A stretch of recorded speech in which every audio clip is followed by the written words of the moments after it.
부전자전, 모전여전, 이 말은 부모와 자식이 붕어빵처럼 닮았다라는 뜻으로 말을 합니다. 피는 못 속인다 그러고요. 그 아비야 그 자식이다, 그 어미의 그 딸이다 라고 우리가 흔히 부모와 자식 간의 닮은 모습을 보면서 말을 합니다. 그런데 이 말은 믿음에도 적용이 될까요? 그렇지 않은 것 같습니다. 부전자전과 모전여전은 인간의 본성과 죄성과 성격과 우리의 육신의 한 부분을 닮았다라는 의미로 말을 하는 것입니다. 그런데 믿음은 부모의 믿음을 유전적으로 자식에게 물려줄 수가 없습니다. 그 예가 사울과 요나단입니다. 사무엘상 14장 6절과 7절 말씀입니다. 요나단이 자기의 무기를 든 소년에게 이르되 우리가 이 할례받지 않은 자들에게로 건너가자. 여호와께서 우리를 위하여 일하실까 하노라. 여호와의 구원은 사람이 많고 적음에 달리지 아니하였느니라. 무기를 든 자가 그에게 이르되 당신의 마음에 있는 대로 다 행하여 앞서 가소서. 내가 당신과 마음을 같이하여 따르리이다. 아멘. 사울의 아들 요나단의 믿음과 용기가 대단하지 않습니까? 아버지 사울과 전혀 다른 모습이지 않습니까? 물론 믿음은 부모의 영향을 크게 받습니다. 그러나 믿음은 유전적으로 물려지지 않습니다. 왜냐하면 믿음은 부모로부터 오는 것이 아니고 하나님께로부터 오는 것이죠. 믿음은 육신의 부모가 줄 수 없습니다. 하나님께서 믿음을 선물로 주시는 것이죠. 저는 아버지가 목사님이십니다. 그런데 아버지와 어머니의 믿음에 영향은 받았지만 저는 33살이 되어서야 진짜 믿음을 가지게 되었고 그 믿음으로 저 또한 목사가 되었던 것입니다. 믿음은 하나님의 은혜로 얻는 것이지 결코 부전자전, 모전여전이 될 수 없습니다. 사울의 아들 요나단의 믿음이 어떠했습니까? 구원은 사람의 숫자가 많고 적음에 있지 않다라는 거죠.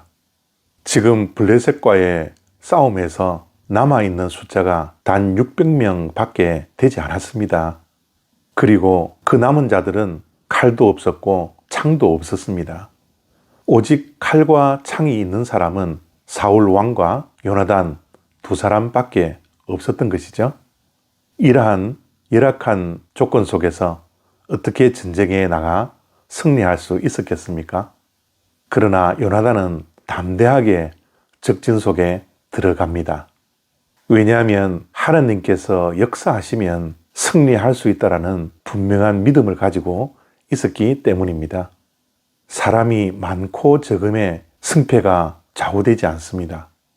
하나님께서 역사하시느냐, 역사하지 않느냐에 따라서 승패가 결정된다는 것을 우리가 요나단처럼 믿어야 합니다. 요나단이 말을 합니다. 여호와께서 우리를 위하여 일할까 하노라. 아무리 사람의 숫자가 많다 할지라도, 아무리 첨단 무기를 가지고 있다 할지라도, 아무리 전략을 잘 세운다 하더라도 하나님께서 일하시지 아니한다면 결코 승리할 수 없습니다. 왜냐하면 전쟁은 여호와께 속했기 때문입니다. 그리고 승리의 조건 가운데 하나가 더 있습니다.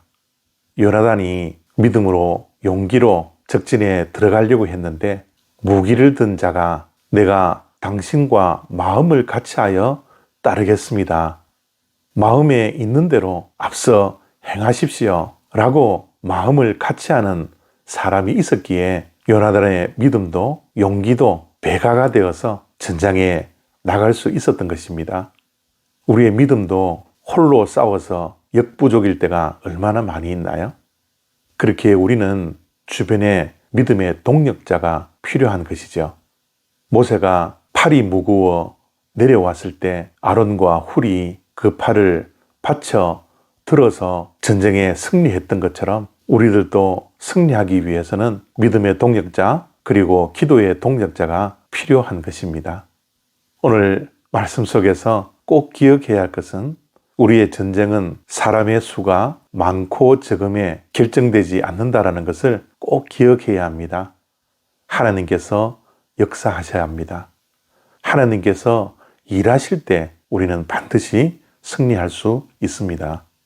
그리고 내가 승리한 것도 내 능력이 아니라 누군가가 나를 위해서 기도하고 있기 때문에 우리가 승리한다는 것 잊지 않기를 바랍니다. 오늘도 믿음으로 담대하게 승리하는 저와 여러분 다 되시기를 바랍니다. 감사합니다.